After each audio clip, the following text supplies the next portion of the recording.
કોઈ પણ માણસ કેટલો પણ મહાન કેમ ન થઈ જાય, પણ કુદરત ક્યારેય કોઈને મહાન બનવાનો મોકો આપતી નથી.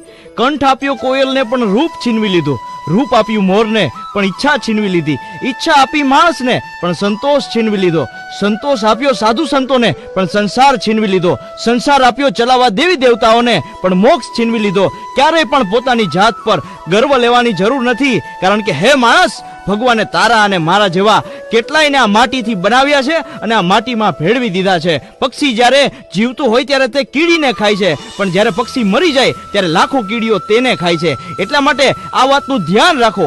સમય અને સ્થિતિ ક્યારેય પણ બદલાઈ શકે છે. કોઈનું પણ અપમાન ન કરો, ક્યારેય પણ કોઈનું મૂલ્ય ઓછું ન માપો. તમે શક્તિશાળી થઈ શકો છો, પરંતુ સમય તમારા કરતા પણ શક્તિશાળી છે. એક ઝાડમાંથી લાખો માચીસની સળીઓ બનાવી શકાય છે, પણ એક માચીસની સળી લાખો ઝાડને સળગાવી શકે છે. આ તાકાત છે.